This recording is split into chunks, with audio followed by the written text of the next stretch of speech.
I can imagine that employers these days are feeling overwhelmed with the opioid crisis just spiking. I mean, in the 80s it was flat, and then now in 2020 it's going up. It is a crisis. About 2.5 years ago, we lost 5 apprentices to overdose.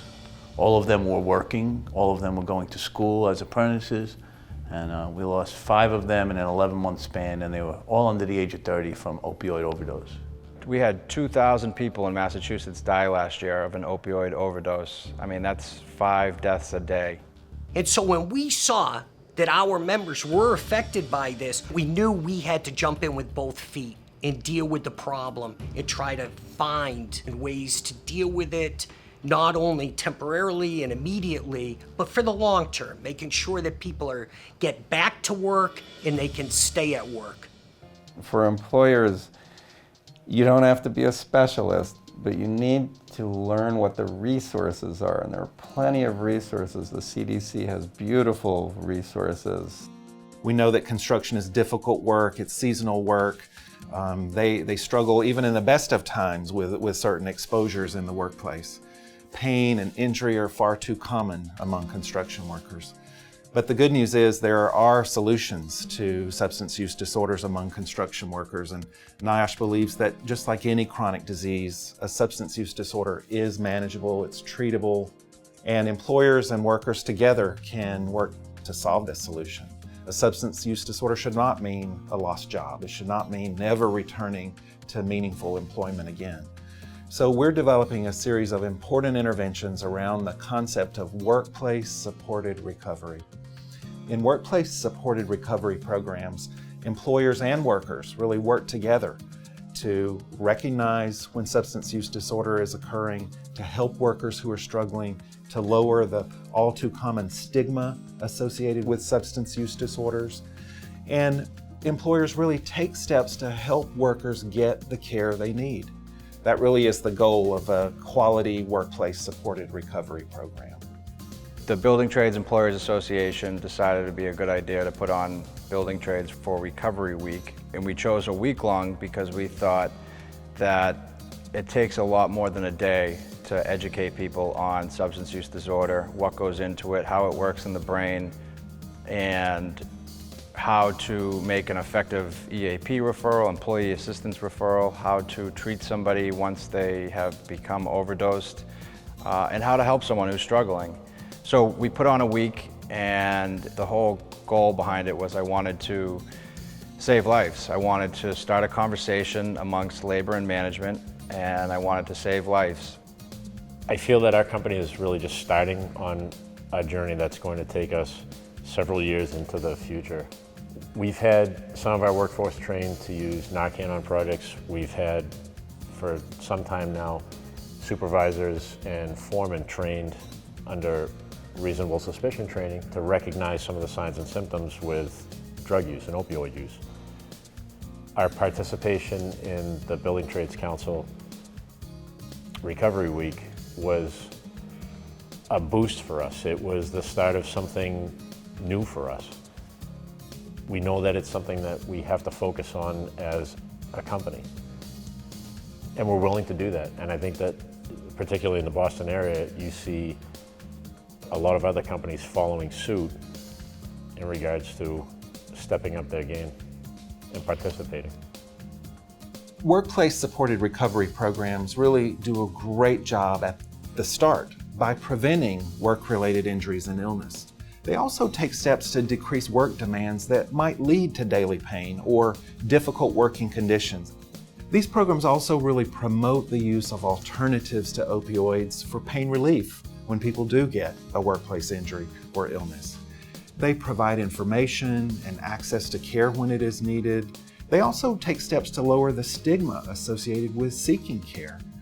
They give people access to medication-assisted treatment along with the individual counseling that is critical.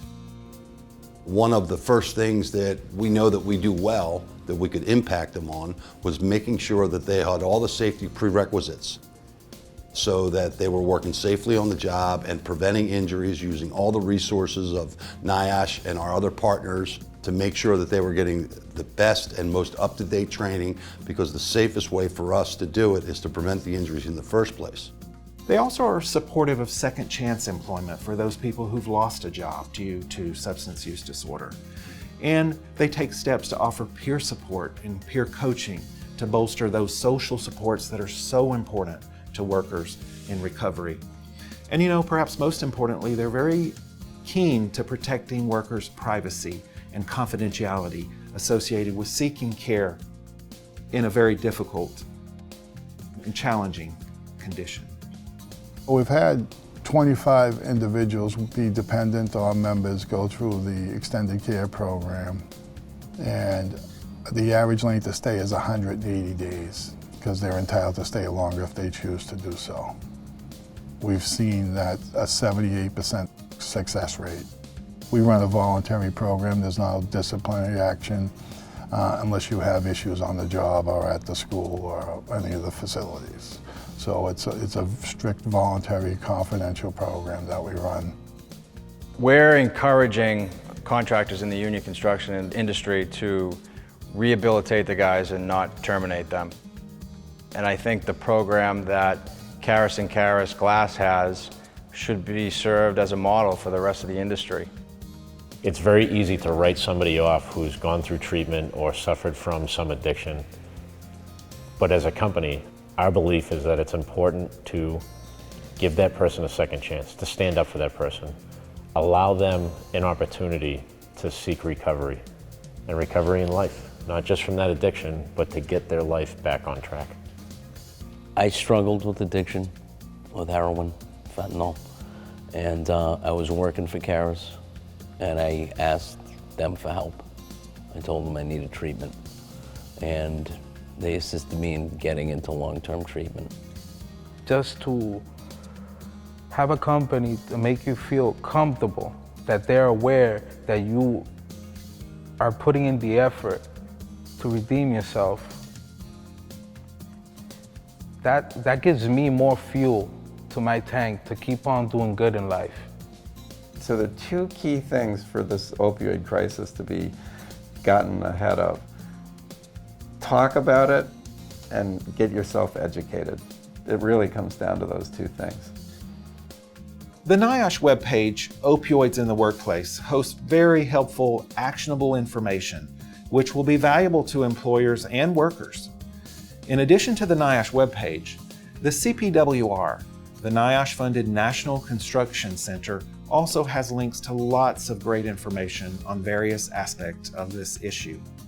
We are continually updating our data on the crisis, the latest research, as well as the latest resources for workplaces that wish to be supportive of their employees and communities as we all face the opioid crisis together. You can't do this alone. You cannot go through this alone. That's been proven over and over. As many things as I tried on my own, different ways of doing different things, none of them were successful until I stopped making decisions for myself and let people who had been there before me guide me in the right direction. And when I became willing to accept that help, everything opened up. Well, personally, I'm in recovery myself, so that's how this, journey started for me. But I was the guy that I talk about in my education program. I was that guy who was in the throes of a disease. I didn't know how to handle it. I thought it was a willpower thing. I thought I could just stop, and I just never could.